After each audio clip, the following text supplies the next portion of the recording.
Hello everyone, and a very warm welcome to a really chilly January day here in Edinburgh. If you're new to my channel, I'm David, a tour guide and portrait photographer living and working in Edinburgh, Scotland. I was born here in 1973, and apart from 4 years getting a law degree in Aberdeen, I've lived in Edinburgh all my life. As a tour guide and someone who's lived here for over 50 years now, I hope I can pass on a few valuable tips for those wishing to visit Edinburgh, and many tips will also relate to the rest of Scotland too. They're not in any particular order, and I'm going to be as succinct as I can, as there's quite a few to get through. If you have any questions about visiting Edinburgh, please feel free to ask, and if you'd like to book a tour of Edinburgh with me personally, or a photo shoot around Edinburgh, you can book directly with me on my website, www.davidwheater.com. This video was created independently just by myself. It's completely free to watch, and it's not sponsored. There'll also not be any adverts during the video either, which I know can sometimes spoil videos. I really hope you find it useful, and a heartfelt thank you for watching, and I hope that it'll inspire you to visit Scotland.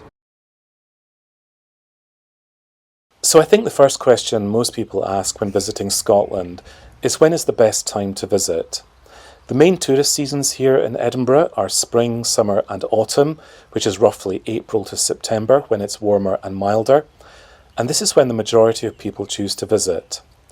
A lot of people visit in August for the 3-week-long Edinburgh Festival Fringe, and also at the end of December for the Christmas festivities and New Year celebrations.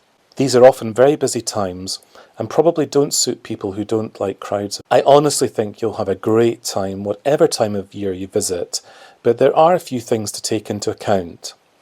In the winter months, December to March, it gets dark much earlier and there's not as much daylight. This is in contrast to the summer, when it doesn't get dark till much later, around 9 to 10 p.m, leaving you many more hours of daylight to explore outside. I also find that in December and January, many smaller visitor attractions in Edinburgh around Scotland can be closed, and this can be a little frustrating.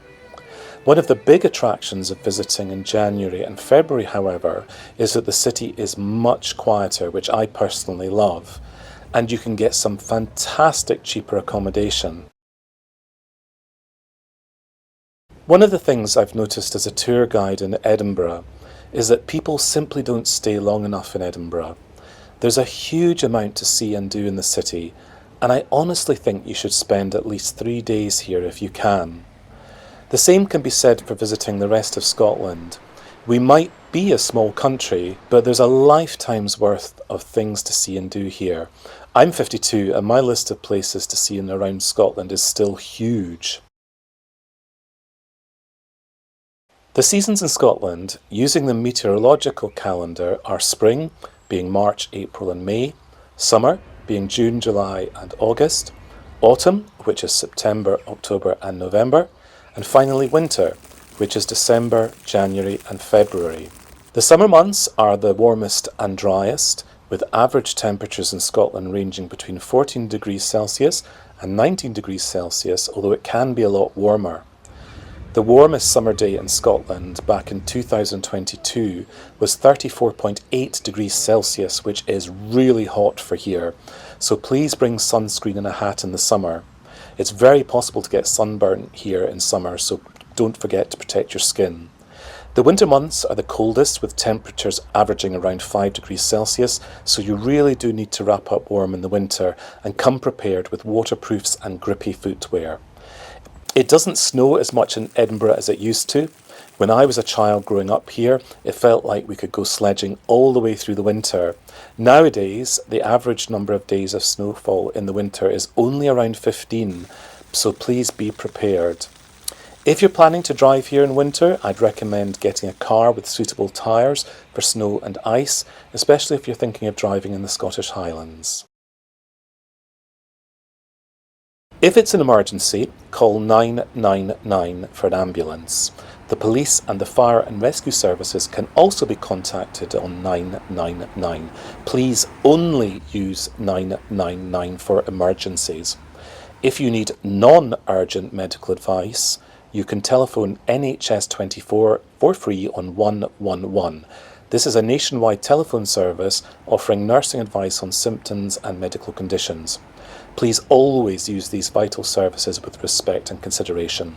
For minor ailments, it's worth mentioning that you can nip into a pharmacy like Boots the Chemist for help and advice from a trained pharmacist, and you can find these in most high streets and shopping centres around Scotland.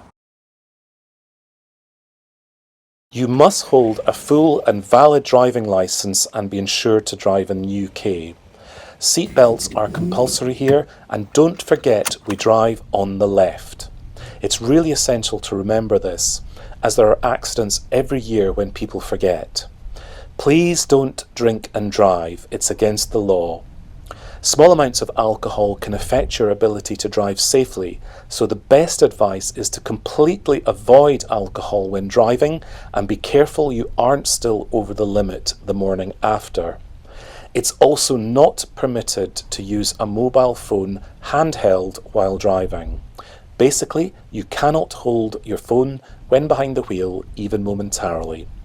To find out if you can drive in Great Britain, that's England, Scotland and Wales, with a non-GB driving licence, I'll put a link here.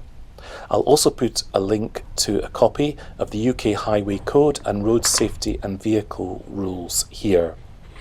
I really do think you need to be a competent and confident driver to drive in Scotland. I've had tour guests recently that have had accidents, and you really must be competent and clear about the rules of the road.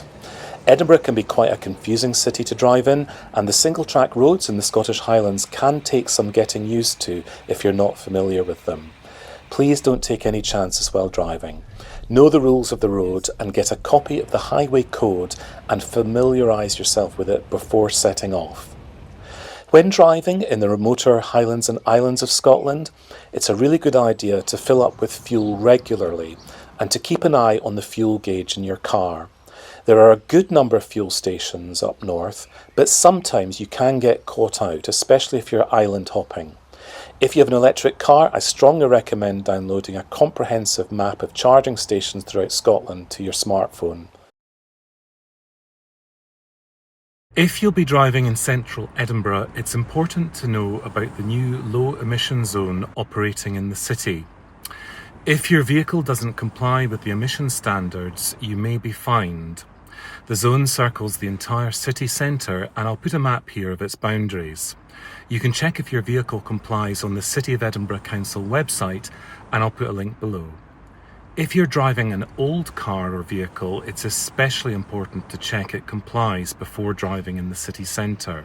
It's worth noting that there are also low emission zones operating in Glasgow, Dundee and Aberdeen, so please check your vehicle complies if you're visiting these Scottish cities too. Another thing to be aware of when you're driving in Edinburgh is dedicated bus lanes. Some bus lanes are in force all the time, 24 hours a day, while others operate during peak traffic, which is generally between 7:30 and 9:30 a.m. in the morning and between 4 and 6:30 p.m. in the afternoon. There are signs at the start of each bus lane showing the specific times when they're in operation. Fines are imposed for breaching these times. Scotland uses the pound sterling in common with the rest of the UK. A single pound is comprised of 100 pence. Coins include 1 penny, 2 pence, 5 pence, 10 pence, 20 pence, 50 pence, £1 and £2 coins. There are 3 banks in Scotland that issue banknotes: the Bank of Scotland, the Clydesdale Bank and the Royal Bank of Scotland, which all distribute their own Scottish banknotes in denominations of £5, £10, £20, £50 and £100, which are usually accepted throughout the UK. It's worth noting, however, that a few businesses in England, including shops, will not accept Scottish notes, even though they're legal tender. It's never a problem here in Scotland to use English notes, however. It's really easy to exchange money in Scotland with exchange bureaus and banks on most high streets. Debit and credit cards like MasterCard, Visa and American Express are accepted almost everywhere, and Apple Pay via smartphones is commonly accepted in most major shops. There are hundreds of automatic teller machines, that's ATMs, all around Edinburgh and in most major towns and cities in Scotland. Most ATM machines are free to use, but some will charge a fee of up to £1.50 for withdrawing cash, so check the cash machine is actually free before using it. It's a really good idea if you're travelling by car to always have lots of £1 coins available to pay for city street parking and entry barriers at national nature reserves. Although most parking payment machines do take contactless debit cards, they're sometimes broken, and therefore £1 coins are extremely useful and can save a lot of frustration. They're also very useful for supermarket trolleys when you're getting groceries. In Edinburgh, you can also pay for your parking by ringing the telephone number on the side of the machine and using a debit card, and some machines will allow you just to use a debit card there and then. When using taxis in Edinburgh, I would recommend sticking to the established and reputable black cab firms. I particularly like City Cabs and Central Taxis in Edinburgh.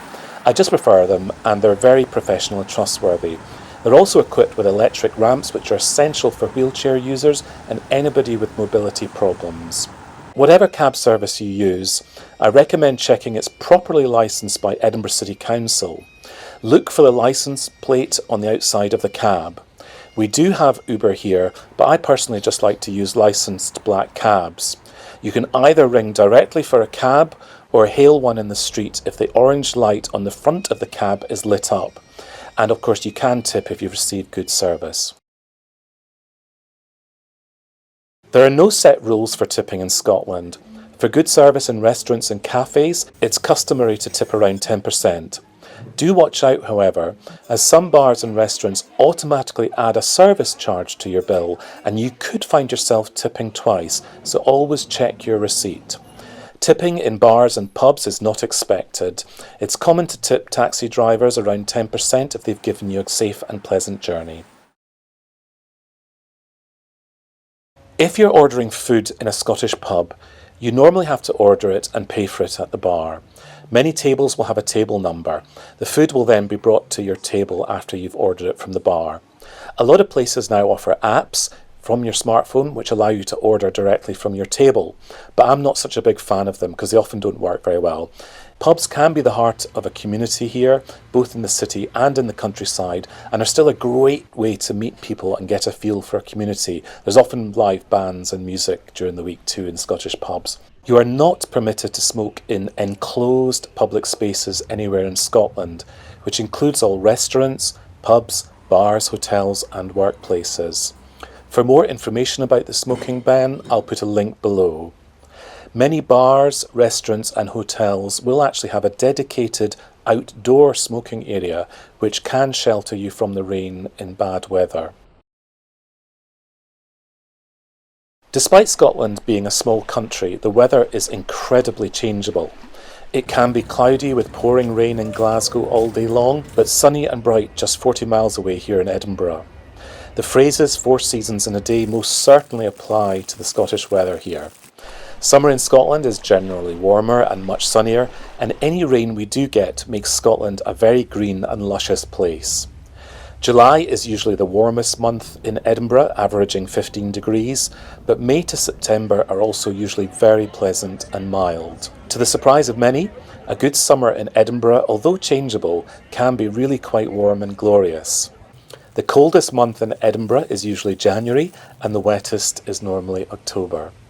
Overall, the weather in Edinburgh is unlikely to be as big an issue as you might imagine. Simply pack a small, lightweight rain jacket for the summer and a warm, wind and rainproof jacket in the winter, which is normally about November to March. Thermals and lots of layers are essential from December to March, when temperatures are often freezing or below. Also pack comfortable, grippy walking shoes, as Edinburgh city centre is full of steep steps and uneven cobbled streets. In midwinter, which is generally December to March, a warm hat, scarf and gloves is good to have, and please ensure again that you have grippy footwear for our wet and icy streets in the winter. There are 2 sayings in Scotland that really help to sum up the weather here. There's no such thing as bad weather, just the wrong clothes, and if you don't like the weather, wait 10 minutes. So, in a nutshell, we have really good public transport in Edinburgh and most of the major Scottish cities. If you're arriving from Edinburgh Airport, you can either take the tram, a bus, or get a taxi into the city centre. I personally like the tram, which you can get straight from the airport. It runs every 7 minutes and is really convenient. Just remember to always buy a ticket before getting on the tram. There are ticket machines at every tram stop that take cash and debit cards. I'll put a link below where you can find out more about our trams and buses here in Edinburgh. If you're driving, we have park and ride schemes around Edinburgh, which are all in the periphery of the city, where you can park for free and jump on a bus or tram into the city centre. This is a much more stress-free option, as Edinburgh city centre isn't easy to drive in if you're not familiar with it. Edinburgh also has a really good bus station with excellent services to all the other Scottish cities, and an excellent train station called Waverley Train Station in the city centre with regular services throughout Scotland and the rest of the UK. It's also worth noting that large train stations like Edinburgh Waverley have luggage storage facilities which can be very handy. You can also leave luggage in the St James and Waverley Mall shopping malls in the city centre, and also at the National Galleries on the Mound. In the summer, from around May to September, Scotland has midges, which are most prevalent in the Scottish Highlands and Islands, particularly around bodies of water. Scottish midges are biting insects, basically tiny little flies, which belong to the family of midges known as Ceratopogonidae. Easy for me to say. They're particularly prevalent in the Western Highlands, but rarely a problem in Edinburgh or Glasgow unless you're near lochs or rivers. It's really not something to worry about in Edinburgh, but if you're planning to visit the Highlands and Islands and other rural areas in summer, it's really very wise to take midge repellent and a midge head net. I'm a big fan of head nets, which really help to keep the wee blighters out. Smidge insect repellent is also recommended and one of the better midge repellents on the market. You can get these in supermarkets and from camping shops around the country. It's also very important to be aware of ticks and Lyme disease if you'll be walking in open countryside and woodland. I always tuck my socks into my trousers and wear gaiters, and most importantly, check myself over when I get back in from a walk. If you find one, remove it as quickly as possible using a dedicated tick removal tool, which are available in chemists and camping shops. I'll put more information here about ticks and Lyme disease. Edinburgh trams and most buses offer free Wi-Fi on board. Edinburgh Waverley Station has fast, free Wi-Fi, and national coffee chains like Starbucks and Costa Coffee and McDonald's will often provide free Wi-Fi, along with large shopping malls like the St James Quarter and Waverley Mall in the city centre. A lot of independent cafes also provide free Wi-Fi. Simply ask when making a purchase. It's worth noting that remote areas in Scotland often suffer from poor or no mobile phone reception, so please check this in advance, especially if you'll be hiking or camping in areas of no reception. Most new Lothian buses have USB charging points at seats where you ask when you get on. There are also USB charging points at new Lothian bus shelters. If there's a video advertising screen on the shelter, then there's probably a charging point at the bus shelter. The St James Quarter Shopping Centre in the city centre offers Wi-Fi and USB charging points, and popular coffee chains and fast food restaurants will usually have charging points to use while you have a coffee or a meal. During summer, high season, June to September, but especially during the August festivals and around Christmas time, Edinburgh and the Highlands gets very busy, and your choice of accommodation can be limited and expensive, so book well in advance. In high season in the Scottish Highlands and Islands, hotels can be fully booked, so I would advise booking well in advance if you're visiting in high season. Demand for accommodation on the Isle of Skye in particular has been huge over the last few years, so again it's important to book well in advance. You must bring comfortable, grippy shoes to explore Edinburgh. We have old cobbled streets and lots of steps, so you must be comfortable. In the winter, I recommend that shoes are waterproof also. If you're exploring the rest of Scotland and expecting to hike, it's essential to have good quality hiking shoes. Appropriate footwear and clothes is really important in a country like Scotland, especially for hikers and those exploring the great outdoors. Our weather is really changeable all over the country. Always be prepared and don't take chances. It was -9 here in Edinburgh last night, so please always be sensible. People are caught out every year. Don't be one of them. Check the weather forecast before leaving and always let someone know your route before leaving and when you expect to be back. It's also important to be aware that you cannot always rely on your mobile phone. There are many remoter parts of Scotland, particularly up in the Scottish Highlands, where reception is very poor or non-existent. Most restaurants in Edinburgh and throughout Scotland now offer excellent vegan and vegetarian options. Some restaurants will have dedicated menus, and if you're gluten-free, most restaurants will offer gluten-free dishes. Just check with the restaurant while booking and staff when you're ordering. Scotland is often known for its unhealthy, deep-fried food, but we actually have some of the best seafood in the world, and I thoroughly recommend trying it. Some of the seafood places in the Highlands and Islands are truly world-class, and you'll often find yourself eating amazing dishes in spectacular locations. One Scottish delicacy is a thick Scottish soup made of smoked haddock, potatoes and onions called cullen skink. It's a great winter warmer and well worth a try. Another famous delicacy is haggis, a savoury pudding containing minced sheep's heart, liver and lungs, onion, oatmeal, suet, spices and salt, and traditionally cooked in a sheep's stomach. I know this probably doesn't sound very appealing, but I absolutely love it. It's traditionally eaten at Burns suppers to celebrate the birthday of our national poet Robert Burns, annually on the 25th of January. He was born on the 25th of January 1759 and sadly died very young on the 21st of July 1796. If you're a vegetarian, you can buy vegetarian haggis, which is equally delicious and available in most restaurants too. You can get haggis from most supermarkets, and most Scottish restaurants will serve it with neeps and tatties, which is basically turnip and potatoes, often with a whisky sauce. If you want to try it, I really like the haggis box at the Scottish Storytelling Centre on the Royal Mile. Always check the website of visitor attractions before visiting. There can be sudden closures for poor weather and high winds, and you can be left disappointed. Don't travel in winter without checking the route and whether the venue is open, or you could be similarly disappointed. The cheapest and quietest time to visit Edinburgh and Scotland in general is in the winter, which is December to March. You can get the best hotel bargains then, Christmas aside. Most visitor attractions offer a small discount if you book tickets online in advance from their website. If you'll be visiting a lot of historic Scotland and National Trust properties, it might be cheaper to buy an annual pass from their respective websites or at one of their locations.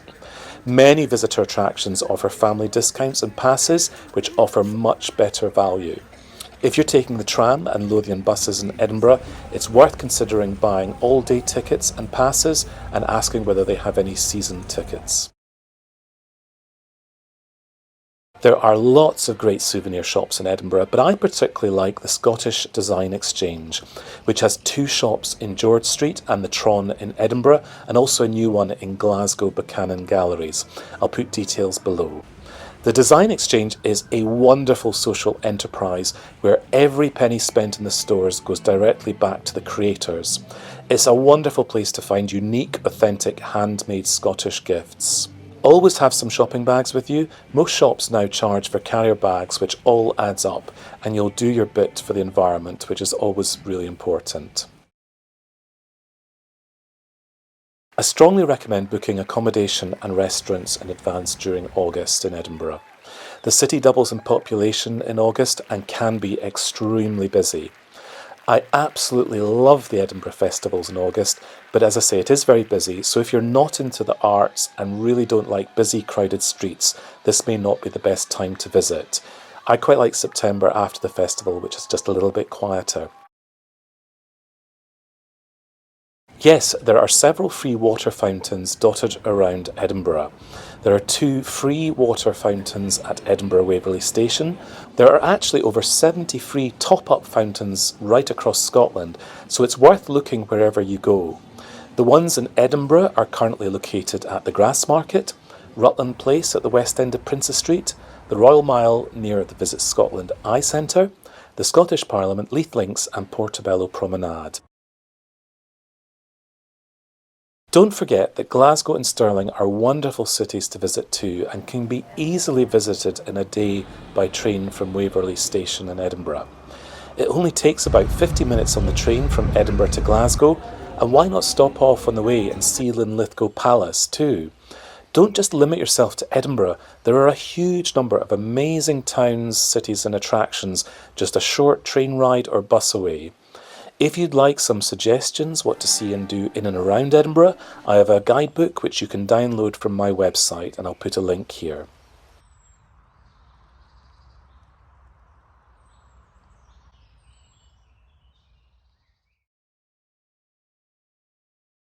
Many people ask me what they should listen to while they're here, and I have a list of all my favourite Scottish bands and performers on my website, which you'll find in my blog.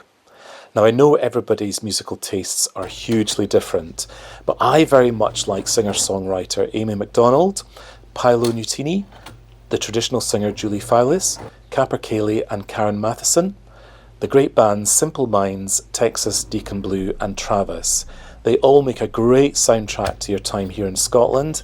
And if you're interested in Scottish comedy and what makes us laugh, I can thoroughly recommend watching Still Game, Two Doors Down and the new series Only Child, which are all available on BBC iPlayer. They really will give you a laugh. Thank you so much for watching. I really hope that you find some of these tips useful and that you have an amazing time when you visit Edinburgh.